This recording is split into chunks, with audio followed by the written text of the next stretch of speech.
Hermanos, buenas tardes. Dios bendiga a todos ustedes.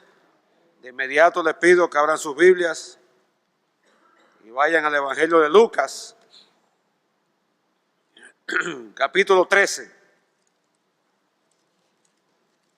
Y leeremos los versículos del 1 al 9. Lucas 13, 1 al 9. Dice así la palabra de Dios: en este mismo tiempo estaban allí algunos que le contaban acerca de los galileos cuya sangre Pilato había mezclado con los sacrificios de ellos. Respondiendo Jesús les dijo: ¿pensáis que estos galileos, porque padecieron tales cosas, eran más pecadores que todos los galileos? Os digo, no. Antes, si no os arrepentís, todos pereceréis igualmente. O aquellos 18 sobre los cuales cayó la torre en Siloé y los mató, ¿pensáis que eran más culpables que todos los hombres que habitan en Jerusalén? Os digo, no. Antes, si no os arrepentís, todos pereceréis igualmente. Dijo también esta parábola: tenía un hombre una higuera plantada en su viña y vino a buscar fruto en ella y no lo halló. Y dijo al viñador: he aquí, hace 3 años que vengo a buscar fruto en esta higuera y no lo hallo. Córtala, ¿para qué inutiliza también la tierra? Él entonces, el viñador, respondiendo, le dijo: Señor, déjala todavía este año, hasta que yo cave alrededor de ella y la abone. Y si diere fruto, bien, y si no, la cortarás después. Amado Dios y Padre Celestial, luego de alabarte en esta hora, queremos rogarte en el nombre de Jesús que entones nuestros corazones para recibir tu palabra, que nos permita, Señor, estar atentos y alertas a tu voz y a tu enseñanza. Quita, oh Dios, cualquier distracción, perdona todo y cualquier pecado no confesado. Y muévenos, Señor, a tomar con seriedad esta alerta que una vez más en tu gracia tú nos das por tu palabra, para arrepentirnos de nuestros pecados o arrepentirnos de una vida sin frutos delante de ti. Te rogamos y te suplicamos en el nombre de Jesús. Amén. Con demasiada frecuencia, aparece en la prensa cotidiana, radial y televisiva, pues reportes de sucesos trágicos que se dan en nuestro país y en cualquier parte del mundo. En esta semana ocurrió, no sé si fue en Houston, Texas, o en no sé dónde, que alguien entró en un lugar y mató 5. Todavía está calientito, todavía está vigente la tragedia del fulano el tal chamán, que mató a toda una familia. La concubina o la esposa mató 3 o 4 niños. Y situaciones así leemos todos los días, con demasiada frecuencia, en que cobran muchas vidas, cobra la vida de numerosas personas. Eso podría tratarse también tragedias. Estas son tragedias fruto del pecado y la depravación humana. Pero también leemos sobre tragedias que tienen que ver con acciones de la naturaleza, terremotos, huracanes, inundaciones, o por causas fortuitas o por accidentes. Pero todos los días estamos expuestos de alguna manera a ser víctimas de cualquiera de estas circunstancias y la tragedia tocar nuestros hogares. Y en muchos de esos casos hay una tendencia en los observadores, en los que están, ¿verdad?, de este lado, de los que sufren esas tragedias, hay una tendencia a pensar que los afectados por esos sucesos lamentables, los afectados fueron alcanzados por haber vivido vidas azarosas, vidas depravadas, y simplemente a veces hasta livianamente tomamos el pasaje que está en el libro de Números de que su pecado los alcanzó. O en otros casos, creemos que esas tragedias son frutos del juicio divino que ha venido, digamos, extemporáneo o por adelantado a la vida de esa persona por pecados que no se arrepintieron. Y lo vemos desde aquí, desde nuestra óptica de personas que no son afectadas o que todavía vivimos ajenos a esa clase de circunstancias. Lo vemos como que eso no nos va a tocar nunca. Sin embargo, todo lo que está en este salón, incluyendo un servidor, estamos en un grave peligro. Hay un peligro inminente que se cierne sobre tu cabeza y mi cabeza, y es que un día vamos a dar cuenta delante de Dios. Y el peligro es que al dar cuenta delante de Dios, podemos llegar a ser hallados faltos delante de Él por una de dos circunstancias, una de dos razones. O porque nunca nos arrepentimos de nuestros pecados a pesar de toda oportunidad que Dios nos dio, o habiendo Dios obrado en gracia para salvación, no rendimos frutos para Él. Y tú y yo podemos vivir toda nuestra vida, toda nuestra existencia terrenal, ajenos a eso que un día vamos a enfrentar.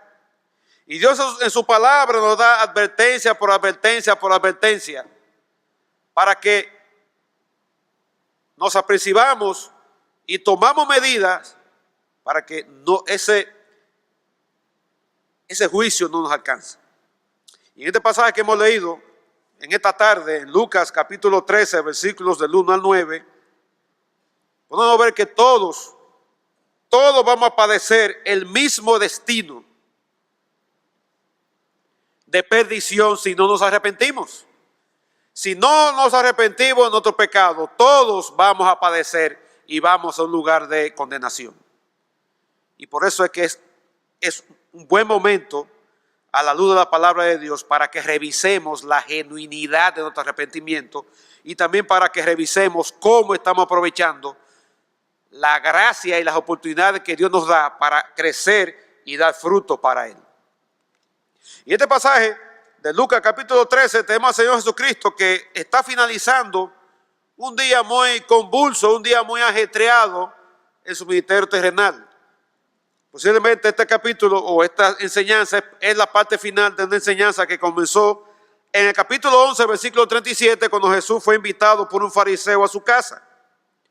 Y el fariseo, al ver que él no se lavaba las manos para comer, comenzó en su mente a pensar y a murmurar. Entonces Jesús le enseña y le muestra, como he dicho, reprende a los fariseos y a los escribas por esa vida hipócrita, esa vida canallística, si va la palabra, que ellos exhibían frente a todo al pueblo, cuando en su interior eran personas que estaban totalmente vacías de Dios. Y dice el versículo al final del capítulo 11, que se juntaron alrededor de Jesús muchos fariseos y comenzaron a cuestionarlo y a bombardearlo con preguntas para provocarle a ver cómo él metía la pata y cómo cedía a la presión para poder acusarle ante los sacerdotes y ante las autoridades religiosas. Y comienza el capítulo 12 diciendo que se juntó una gran multitud. Se juntaron muchas personas alrededor de la casa donde Jesús estaba por el hecho de que él estaba presente. Y el Señor aprovecha la ocasión para enseñar a sus discípulos una serie de enseñanzas que están a lo largo del capítulo 12, que ustedes pueden leerlo en su casa más luego. Y luego llegamos al capítulo 13. Y a partir de estos 9 versículos, que podemos dividirlos o están divididos en sus versiones Reina Valera o las que ustedes tengan en sus manos, podemos ver 2 enseñanzas. La primera, a partir de una breve conversación que tiene el Señor con un grupo, y allí podemos ver de que tú y yo debemos cuidarnos de no juzgar a otros y revisar la genuinidad de nuestra conversión o de nuestro arrepentimiento. Y la segunda parte del versículo 6 al 9, una corta parábola que el Señor da. Vamos a ver allí que tú y yo debemos revisar cómo estamos aprovechando la gracia de Dios para crecer y dar fruto para Él. Así que en primer lugar vamos a ver los primeros 5 versículos. Y allí el Señor da respuestas ante comentarios que le hacen sobre sucesos trágicos que habían sucedido en el seno de la sociedad judía de esos días. Es como que usted tomara un periódico y dijera, Señor, mira, ¿tú te diste cuenta de lo que pasó en tal sitio? ¿O te diste cuenta de lo que pasó en tal sitio? ¿Qué tú crees? ¿Por qué le ocurrió eso? Y eso es lo que dice aquí. Dice que en aquel tiempo, ¿en cuál tiempo? El tiempo de un suceso del capítulo 12 previo y parte del capítulo 11 que les mencioné. En aquel tiempo estaban allí algunos del grupo que se había reunido en torno al Señor en la casa del fariseo, en las afueras de la casa del fariseo que le había invitado a comer. Parte de ese grupo que quizás se había unido al coro de los fariseos y escribas que estaban buscando la manera de cómo meterle un gancho a Cristo con preguntas capicúas y preguntas difíciles, buscando cómo Él cedía o cómo Él caía para luego entonces ir a acusarle entre los sacerdotes y los funcionarios religiosos. Y estas personas le cuentan a Jesús o le traen comentarios sobre algo que parece que estaba en la palestra de la opinión pública de esos días. Algo que, recuerden que este suceso posiblemente sucedió en la región de Galilea, en algunas de esas aldeas o esos pueblos a los cuales Cristo visitó durante su largo ministerio terrenal, especialmente en esa región de Galilea.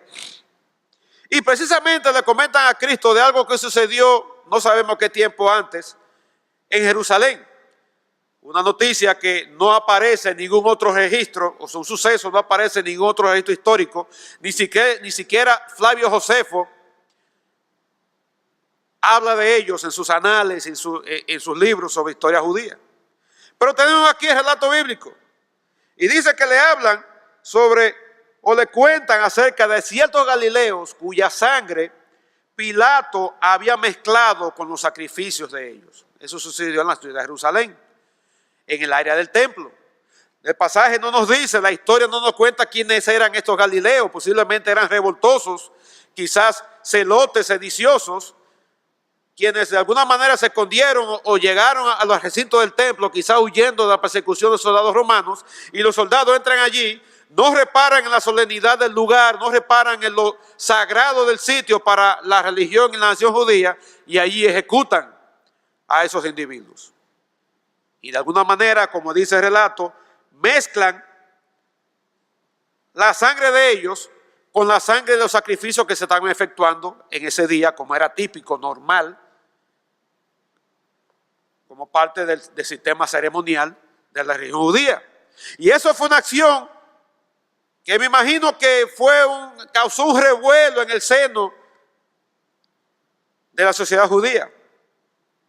Una acción inaudita, una acción que no se podía pasar por alto, pero estaban bajo la opresión de la bota yanqui romana y no podían hacer nada. Pues sin embargo, una serie de eventos una serie de arbitrariedades de las autoridades romanas hacia los judíos fue lo que llevó poco a poco a enervar y a encender la pasión y el enojo de la nación, y culminó con la revuelta en el año 70, que trajo la destrucción de Jerusalén por parte de las tropas de general Tito y el exterminio de casi 1 millón de personas, como cuenta la historia. Pero ¿por qué ellos llevaron a Cristo esa noticia? ¿Acaso querían comentar como si fuera un talk show o algún tipo ¿cómo que son los programas de la mañana? El gobierno de la mañana, el gobierno de la tarde. ¿Acaso querían escuchar simplemente su opinión para que los demás lo escucharan? ¿O era otra treta de este grupo tratando de arrancarle a Cristo una opinión para luego ir a acusarle? Imagínense que el Señor hubiera dicho, sí, estoy de acuerdo, esos romanos son unos bárbaros, son unos abusadores. Y van inmediatamente a donde Pilato, que era el gobernador, a llevarle el chisme. y a poner, o mejor dicho, a encender toda la maquinaria militar romana en contra de Jesús. Pero también había una idea, una falsa idea religiosa detrás, y es lo que Cristo aprovecha para atacar o para corregir. De nuevo, Lucas no nos da más detalles de sucesos. No quisiera saber más cosas, quién eran estos galileos, la razón de por qué los sacrificaron, cuál fue la reacción en sentido general del pueblo de Israel, pero esto es suficiente para nuestros fines. Y el Señor responde, no para complacer el morbo de estos individuos, no para complacer o seguirle la corriente, atrayéndose hacia sí mismo algún tipo de animadversión de parte de las autoridades romanas, sino que el Señor va a corregir un mal enfoque que ellos tenían de una realidad espiritual. Y les responde con una pregunta retórica. Le responde y los pone a pensar. Le dice, ¿pensáis? ¿Consideráis? ¿Ustedes creen que esos galileos, porque padecieron esas cosas, eran más pecadores que todos los galileos? Y el Señor va a atacar una creencia muy típica de esos días, que todavía la tenemos en nuestros tiempos, que esa clase de actos trágicos eran producto de pecado, de pecados graves en la vida de esas personas. Y usted puede ver eso en otra parte de la Biblia. Por ejemplo, si usted va a Juan capítulo 9, el pasaje famoso donde Jesús encuentra a un ciego de nacimiento. Jesús va con sus discípulos caminando por la calle de Jerusalén y se topan con un mendigo que está en una esquina, un rincón, y resulta que es ciego de nacimiento. ¿Qué pregunta le hicieron los discípulos aquella vez? Señor, ¿quién pecó? ¿Este o su padre para él merecer eso?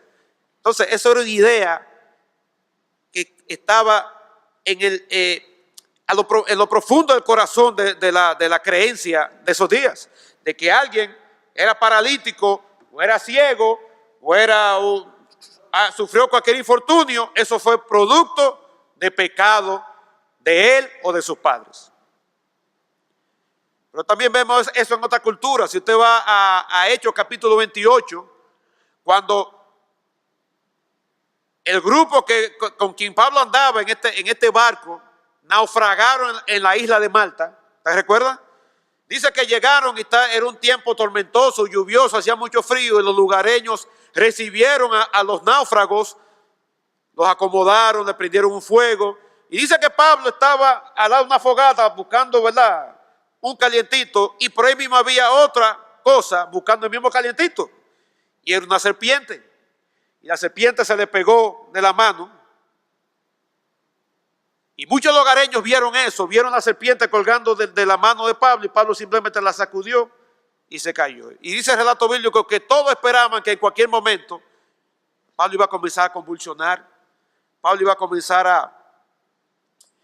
a padecer los efectos del veneno, y muchos pensaron, ay, el pobre, se ve que cometió un pecado muy grave, porque no se acaba de librar de la furia del mar, y mira cómo una serpiente lo pica.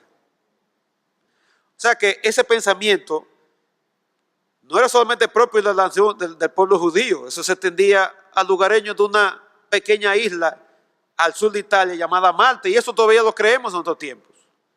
¿O tú no te has encontrado alguna vez pensando, ay, el pobre le explotó esa bomba porque, o se encontraba en el lugar de ese suceso porque le llegó su día por toda la maldad que cometió? Y Cristo va a corregir esa idea incorrecta. Y en el fondo de esa noción popular está la idea de que muchos no creemos, porque estamos de este lado, ¿verdad?, y no estamos padeciendo hasta ahora esa clase de tragedias o de sucesos, ¿verdad?, funestos. No creemos que somos moralmente superiores a ellos, porque su pecado los alcanzó. Lo que les sucedió era porque tuvieron una clase de vida que tarde o temprano la justicia divina los tocó. Sin embargo, yo no. A mí eso no me va a pasar, porque yo soy superior moralmente y espiritualmente a ellos. ¿Y cuál fue la respuesta del Señor? Dice el versículo 3, no, ustedes están muy equivocados. No, antes, si no os arrepentís, todos, tanto lo que le alcanza algún infortunio, alguna tragedia, como los que se pasan toda su vida y es como un paseo sobre una autopista llena de rosas, sin problemas, sin infortunios, sea cual sea en el lugar que tú te encuentres, todos un día perecerán igualmente. Y es una negación rotunda. Ahora, el Señor no está negando con esto la conexión que hay entre la maldad y el pecado. Y usted va a Génesis capítulo 3 y definitivamente todo lo que padecemos a lo largo de nuestra vida, tanto de aquellas cosas entre comillas normales como enfermedades, necesidades, problemas interfamiliares, bolsillo, ¿verdad? Sueldo, ¿cómo que dijo? Cebolla, como dijo el policía aquel. Todo eso es fruto del pecado. Y el Señor no va a negar la conexión que hay entre las catástrofes o las tragedias con el pecado que entró en el seno humano. Pero va a corregir de nuevo esa falsa idea de que unos sufren más que otros porque los primeros son inferiores espiritual o moralmente. Sino Cristo dice bien claro, no, si no se arrepienten, todos, no importa desde el grupo que pertenezca, van a perecer de la misma manera. Y no conforme con eso, el Señor introduce otro evento. Ya es el Señor que trae otro evento, otro suceso que había acontecido en esos días en la escena de la sociedad judía. Le menciona versículo 4 sobre 18 individuos sobre los cuales cayó la torre en Siloé. Siloé era como una barriada, un segmento de la ciudad de Jerusalén donde quedaba el acueducto de la ciudad. Y al parecer, esto es un acontecimiento que tampoco aparece en registros históricos, tampoco Flavio Josefo lo menciona en sus libros sobre historia de la historia judía, solamente tenemos este relato, pero aparentemente durante la construcción del acueducto algo falló. Yo como ingeniero me imagino los andamios en madera o en piedra, todo el andamiaje, la persona construyendo, y siempre pasa eso. Si no, pregúntale a Haití Peña, siempre pasa eso, de que por algún error humano, algún problema de quizás tacañería del contratista, porque usó materiales deficientes, ese andamio se puede ir abajo. Y de vez en cuando, más en cuando que en vez, también se ven en la prensa registros de tragedias en el ámbito de la construcción. Hay un autor que dice que posiblemente esto también estaba relacionado con Pilatos. Fue una construcción civil que se hizo durante la prefectura o durante la gobernación de Pilatos. Y que posiblemente Pilato tomó fondos del templo para financiar esa construcción. Y eso para el judío también era un acto sacrílego. Era una acción execrable, una acción inaudita. Tomar dinero del tesoro del pueblo para financiar una obra pública por los romanos, los paganos, yanquis, opresores romanos. Pero no sabemos si es así, es una especulación de ese autor. Y mete a Pilato también en la escena de esta segunda tragedia. Pero Cristo no va a comentar la tragedia. El Señor no trae colación de nuevo para argumentar quién tiene la culpa, ni tampoco echarle, ¿verdad?, de ecuava a Pilatos. No, sino que le hace de nuevo la misma pregunta retórica. ¿Pensáis que esos que murieron, esos 18 que murieron allá porque le cayó a Torre Siloé, eran más pecadores, más culpables, más deudores, según el original, que todos los hombres que habitaban en Jerusalén? Respuesta: no.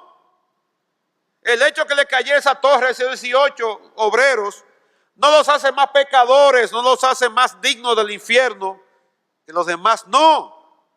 Sino antes, si no os arrepentís, todos pereceremos, todos pereceréis igualmente. Por tanto, en lugar de juzgar a otros, ya sea que le pase o no esa tragedia, en lugar de estar juzgando o menospreciando a otros, porque por su vida pecaminosa, por su vida apartada de Dios, creemos que son más dignos del infierno que otros, lo que tenemos que estar revisando la genuinidad de nuestro arrepentimiento. En lugar de reparar en aquel inmoral, en el vecino borrachón, en el compañero de trabajo mujeriego, en el tío que es funcionario de gobierno y está metido en el lío de Odebrecht, en lugar de estar juzgándolo a ellos, como más dignos del infierno que otros, lo que tenemos que apuntar los dedos hacia nosotros mismos y revisar si nosotros estamos en el mismo tren de condenación que ellos están por no habernos arrepentido de nuestros pecados. De nuevo, dice el Señor, si no os arrepentís, todos van a ser sometidos al mismo destino de condenación, destino de muerte eterna, destino de caer en un lugar de nunca van a poder salir, en el lugar en el cual no habrá esperanza de salvación ni de cambio en la situación. Así que esta noche yo te pregunto, hermano, sí a ti hermano en Cristo, y también a la visita que están aquí en esta noche, sean creyentes o no, ¿puedes tú revisar en este momento, revisar y estar convencido y seguro de que tu salvación es genuina? ¿Basa tu salvación en el hecho de que hace 2 años, 5 años, 10, 15, 45, como en mi caso, tú oraste con alguien te guió en oración y ya por eso, porque tú oraste recibiendo a Cristo como tu Señor y Salvador, o como tu Salvador tal vez, ya eso te da la seguridad de que tú eres salvo? Sí, ese es el primer paso, pero no es el único. Sí, ese es lo primero a realizar, ¿verdad? Reconocer nuestra condición de pecadores, reconocer que no podemos hacer absolutamente nada por nuestra propia cuenta para resolver ese problema de pecado. Mi pecado es una ofensa del tamaño de Dios, por tanto, ¿qué puedo yo hacer del tamaño de Dios para resarcir esa afrenta? Por tanto, reconozco además de que Dios proveyó un sustituto en Cristo para que en la cruz Él tomara mi lugar, pagara mis pecados. Todo eso está muy bien, excelente teología. Pero tu vida ahora mismo, tu vida hoy, 17 de febrero del año 2019, refleja en verdad que tú eres creyente genuino. Por tanto, una vez más, en lugar de estar mirando y analizando, juzgando a aquellos que están abiertamente viviendo una vida de pecado, o que son moralmente neutros, pero no les interesa la religión, o que quizás van a misa o van a la iglesia, al culto todos los domingos, pero tú ves que durante la semana su vida deja mucho que desear. En lugar de estar juzgándolo a ellos, apúntate a ti mismo y pregúntate cuán genuina es tu salvación. Y pasamos al segundo punto, versículos 6 al 9. Y no podemos desligar lo que viene a continuación de lo que hemos visto hasta ahora, porque no hay en el pasaje no hay como un lapsus, no hay un brinco, sino que hay una relación. Dice, dijo también. El también relaciona lo que va a decir a continuación con lo que hemos visto hasta ahora. De modo que el Señor se está dirigiendo al mismo grupo que dice el versículo 1, que estaban allí algunos, y esos algunos son parte del grupo que está en el capítulo 12, versículo 1. Y él mencioné que se habían reunido afuera de la casa de fariseos que habían invitado a Cristo a comer. Y a ellos el Señor le dirige esta parábola. Una parábola corta, una parábola sencilla, una parábola que es única del Evangelio de Lucas. Usted no lo encuentra en los evangelios sinópticos. Y una trama bien sencilla, algo bien conocido por cualquiera de los que estaban escuchando al Señor Jesucristo. Y trata de un hombre que tenía una higuera plantada en su viña. Aparentemente este era un hacendado, un terrateniente, un hombre que tenía tierra, tenía empleados y tenía una buena porción de terreno dedicada al cultivo de la vid. que era uno de los 3 frutos básicos de la economía agrícola de Israel en esos días. Pero de manera extraña dice que este hombre tenía en algún rincón de su finca una higuera plantada. Es como que usted tiene una finca plantada de qué, de habichuela o de arroz. Y en algún rincón usted tiene una mata de mango. ¿Y qué tiene que ver mango con el arroz? ¿Qué tiene que ver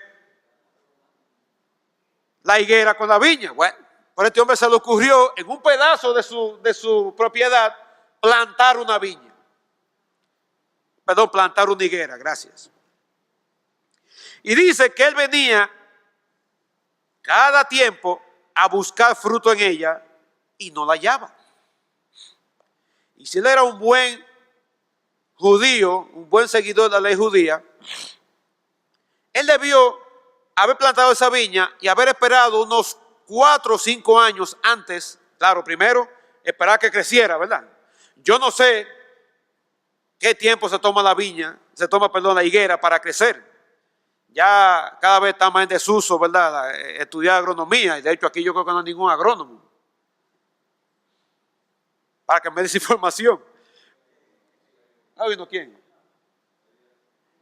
Ah, ok, hermano. Bueno, afuera de pregunta entonces qué tiempo se toma la higuera en crecer. Pero vamos a suponer que desde que la plantan hasta que está en condiciones de dar fruto pasan 3 años. Vamos a suponer. Según la ley, en Levítico capítulo 19, usted puede leer los versículos 23 al 25, cuando cualquier árbol daba fruto, el judío tenía que esperar 3 años, 3 cosechas, y esas 3 cosechas eran para el Señor. No podía poner la mano a eso, no podía comer de esa cosecha. Eso era apartado para Dios. Y al 4.º año entonces él podía disfrutar de la cosecha. Estamos hablando de 3 años, suponiendo, esperando que nazca el árbol de la higuera. 3 años más viendo la higuera producir fruto y el tipo con la babita ahí para comerse la primera, pero no podía, por ser cumplidor de la ley mosaica. Pero dice que este individuo, cuando se suponía que ya podía disfrutar de fruto, dice el versículo 7, que él había pasado 3 años, además de los 3 años de crecimiento, 3 años dando los frutos para el Señor. Luego 3 años más esperando que la higuera diera fruto y nananina, nada de frutos. Y él llega y va a donde dice el viñador, quizás el capataz de su viñedo, ¿no? El mayordomo de su propiedad. Y va y se queja ante él. Y le dice que durante 3 años él ha venido buscando frutos donde esa bendita higuera. Ya se cansó, estaba esperando que la higuera le rindiera dividendos, pero no la halló. Y ya estaba bueno de esperar. La higuera estaba ocupando un lugar en su terreno que podía muy bien haber estado siendo ocupada por plantas de vid, y que durante todo ese tiempo que lo estuvo esperando, ese pedacito le hubiera rendido dividendos. Sin embargo, su querido árbol de higo no le daba fruto como él esperaba. Entonces le dice al capataz que la corte. Y aparentemente este viñador no era el responsable por el crecimiento de la higuera, porque él no lo reprende, no lo abochorna. Aparentemente era un árbol que el mismo propietario, cuando iba a visitar su plantación, él iba y lo regaba, ¿verdad? La cuidaba en su tiempo libre. Pero en esta ocasión va en busca de fruto y no lo encuentra, y le dice al viñador que la corte. Y la idea de cortar no es quizás como la idea que uno tiene de un leñador en un bosque que va a cortar un árbol. Por lo general, ¿cómo es que se cortan los árboles que se quiere utilizar para leña? Se corta, ¿verdad?, a equidistancia del suelo y dejan el tocón. Pero la palabra original aquí es arráncala de cuajo. Arráncala con todo y raíz. No la quiero ya. Y le da otra razón, además de la improductividad de la higuera.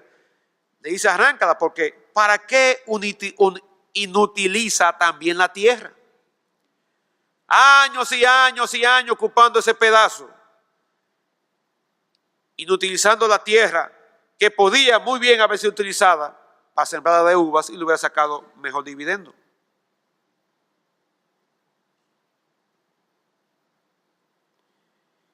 Sin embargo, vemos el versículo 8, que el viñador entonces apela o intercede en favor de la higuera.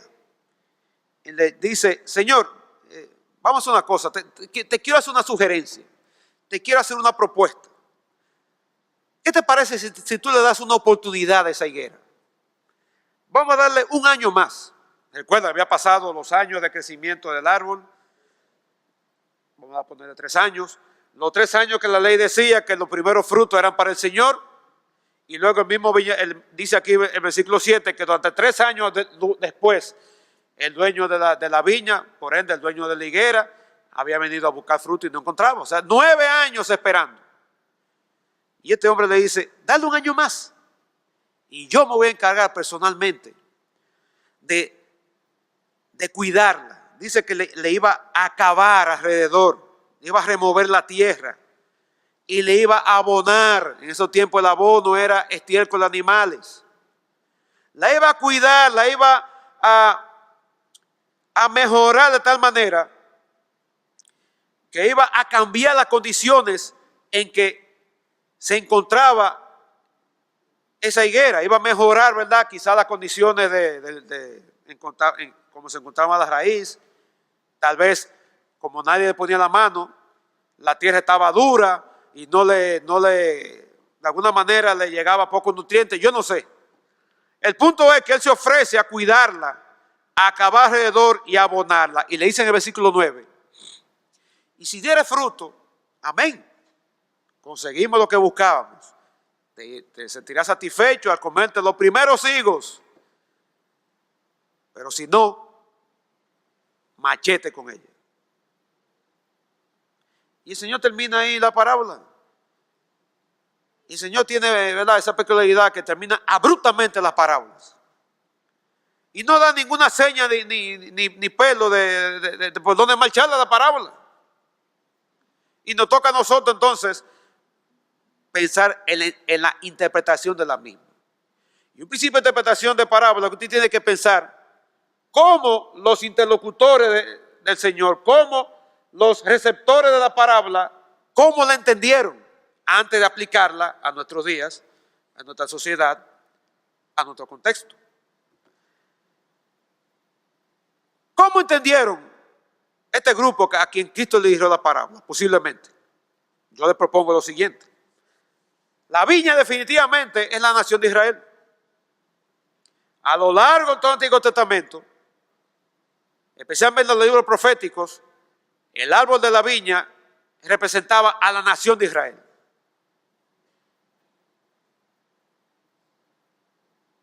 Este hombre, algunos comentaristas proponen que el hombre podría ser Dios o podría ser Cristo, y que el viñador podría ser Cristo o el Espíritu Santo, pero póngase en los zapatos de los interlocutores. ¿Usted cree que ellos le iban a entender así?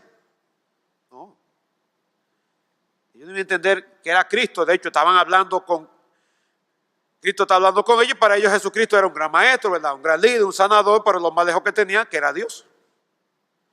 Posiblemente, como dicen algunos comentaristas, tanto el hombre, el dueño de la viña, como el viñador representan a Dios en dos facetas de su persona. La faceta de su justicia y la faceta de su misericordia. Y eso da muy acorde con las enseñanzas rabínicas de esos días, que ponían los atributos de Dios como a interactuar unos con otros. No es que dividían a Dios. Dios sigue siendo indivisible, uno, único. No era que ellos desfasaban a la persona de Dios como si fuera, ¿verdad?, el personaje de la película que anda por ahí que tiene múltiples personalidades. No, el mismo Dios, el único Dios, pero toma sus atributos y lo ponen como a interactuar uno con otro. Y por un lado está el atributo de su justicia en la persona de este hombre que decide, dado que la higuera no le daba frutos, decidió entonces cortarla. Y por otro lado, el viñador que le ofrece o se ofrece a cuidarla e intercede en favor de la higuera. ¿Y qué representa la higuera? Y esa higuera representa ese segmento de la sociedad judía de esos días, que eran recipientes, que eran espectadores de todo el ministerio terrenal del Señor Jesucristo. Personas como ese grupo que estaba allí, que escuchaban sus predicaciones, que fueron testigos de sus milagros, fueron testigos del Señor, ¿verdad? Dándole la vista a ciegos, algo inaudito. Usted no encuentra en el Antiguo Testamento ningún hombre que haya dado la vista a ciegos. Eso era algo fuera de serie. Hombre que lidiaba con endemoniados y los liberaba. Eso no se veía. En una sociedad que estaba llena de personas de eso. Es asombroso que por donde quiera Jesús iba se topaba con endemoniados, levantando paralíticos, dándole el sentido auditivo a sordos, dándole la bendición de poder hablar a mudos, sanando leprosos. Eso fue una explosión de milagros a través de todo su ministerio, más sus enseñanzas radicales, enseñanzas totalmente diferentes a lo que ellos estaban acostumbrados a oír de los rabinos y de los maestros de la ley. La higuera, yo entiendo que representa a ese grupo en esos tiempos que recibieron toda esa andanada de enseñanzas y de demostraciones de que el reino de Dios ya estaba establecido entre ellos, en la persona de Cristo.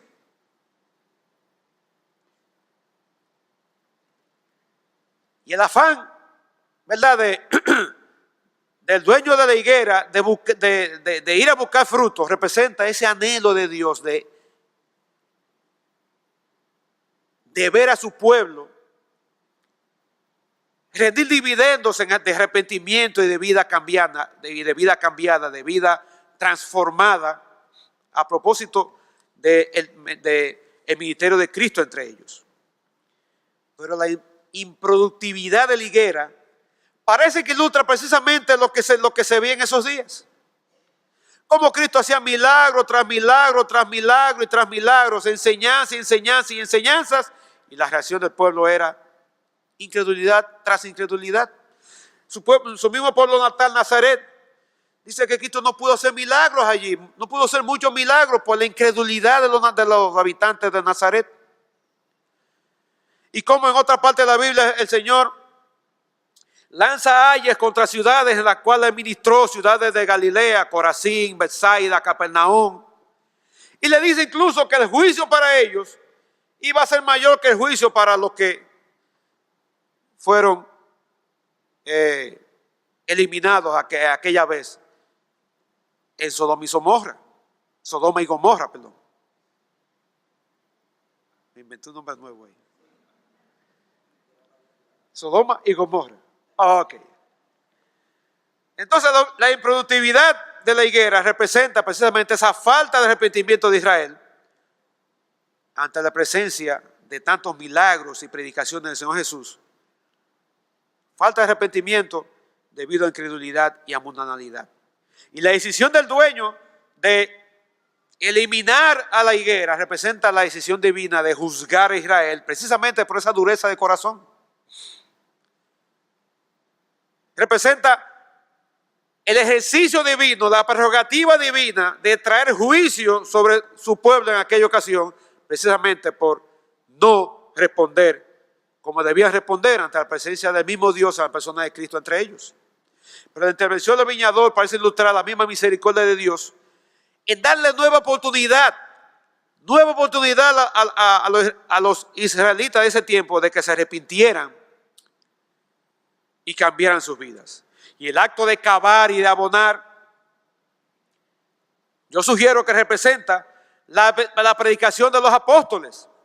Como se ve, por ejemplo, aquí mismo en Lucas capítulo 9, versículo 1 al 6, y capítulo 10, versículo 1 al 12, cuando el Señor manda primero, en el capítulo 9, Él envía a los 12 discípulos a predicar a lo largo y ancho de Galilea y de Judea, y en el capítulo 10 él manda 70 a predicarles. ¿Y cuál era la orden?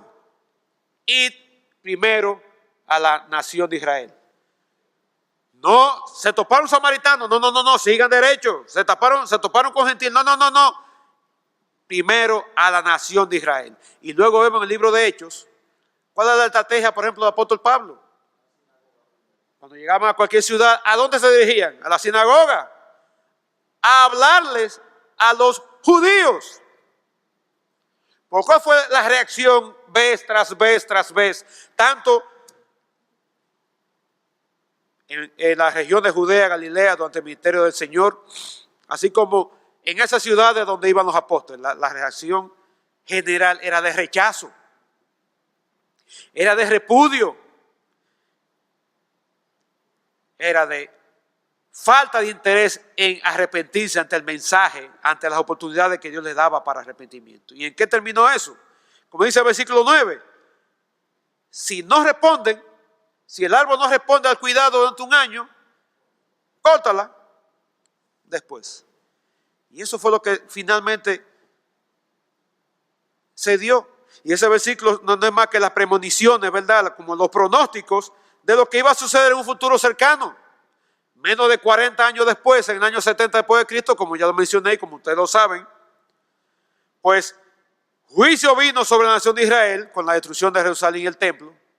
La destrucción definitiva, no hay templo en Jerusalén ahora mismo. El exterminio de más de 1 millón de judíos y otro tanto más fueron llevados y lo destinaron a las galeras o lo destinaron al Coliseo para servir de espectáculo y de alimento para las fieras. Y eso es lo que el Señor quiere dejar en la mente y el corazón de aquellos a quienes se dirigió la parábola. Ahora, ¿cómo se aplica a nosotros, dominicanos, de cédula y de los 3 golpes, ¿verdad? Los 3 golpes, la cédula, el registro electoral y yo no sé cuál es el otro. Pues los que son del tiempo de don Juan y de mi papá saben cuáles son los 3 golpes, ¿verdad? ¿Así? Ok. ¿Cómo se aplica a nosotros?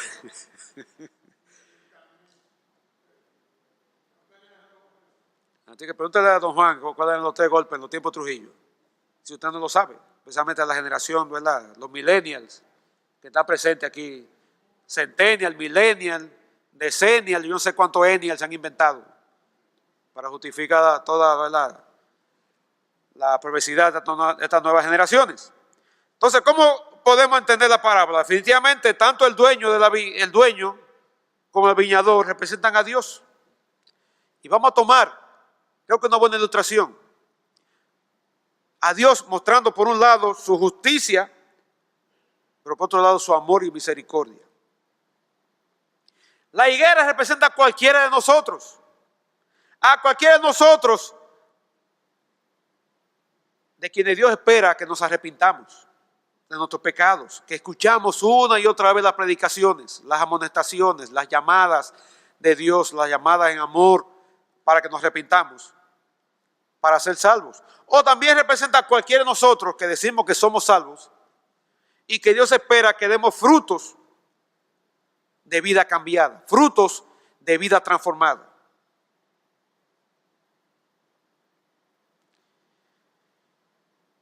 Y lo que dice el versículo 7, del tiempo de espera de este hombre, que la higuera diera fruto, tiene que ver con ese tiempo que Dios ha designado para cada ser humano para que se arrepienta o rinda fruto. Tiempo que no es infinito. Tiempo que no va a durar por toda la eternidad, es un tiempo que tiene un plazo definido. Y una vez se cumple ese plazo, el juicio de Dios está determinado por esa persona. Dios no va a esperar toda la eternidad a que tú y yo nos arrepintamos. Eso va a tener un fin, ese plazo, ese tiempo de oportunidad para que tú y yo nos arrepintamos. E igualmente, la oportunidad para que demos frutos y para que nos arrepintamos de una vida, ¿verdad?, liviana, mediocre, y comencemos a permitir que el Espíritu de Dios sobre nuestras vidas. Eso también tiene un plazo. Entonces, en su paciencia, nos da oportunidad tras oportunidad tras oportunidad. Y qué bueno que a través de Cristo, como se ve en la actitud del viñador, a través de Cristo Dios nos otorga periodo de gracia.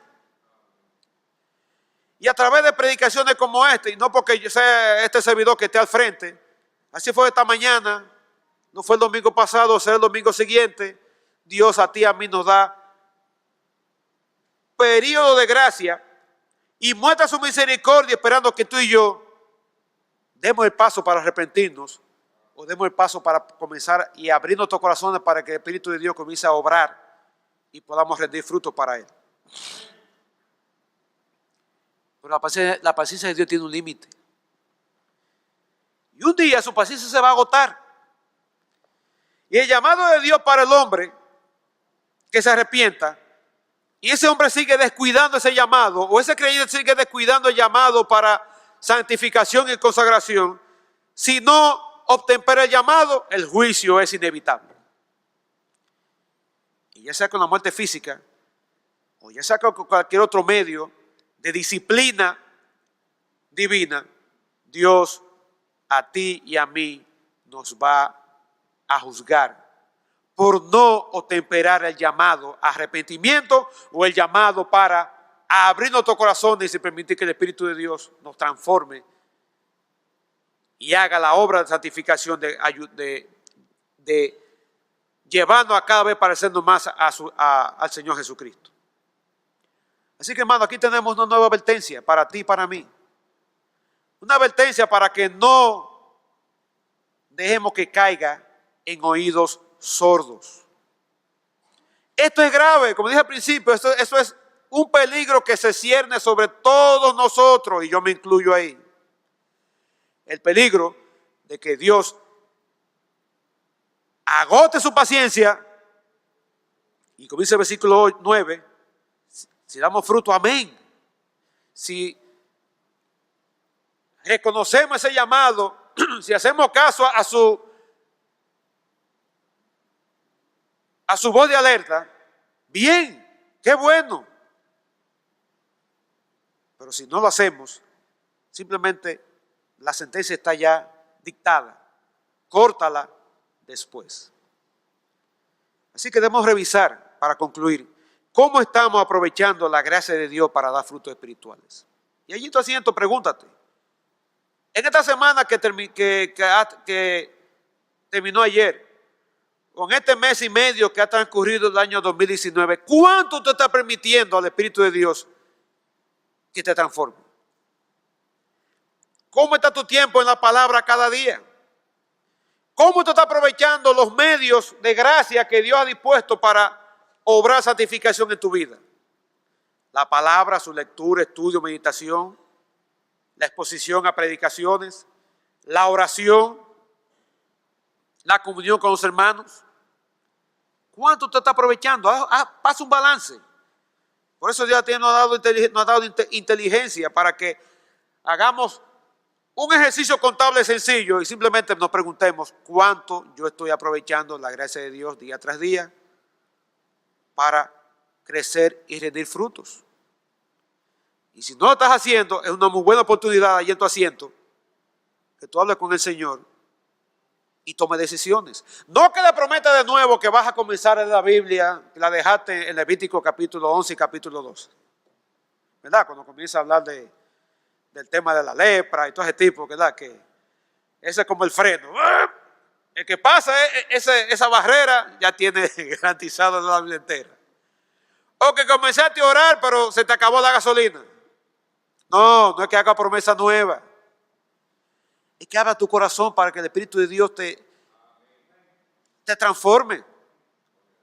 Y que cada ocasión que el Espíritu Santo te esté moviendo tú cedas a su presión y permitas que esa oportunidad que Dios te da para crecer un poquito más en su gracia, tú la aproveches.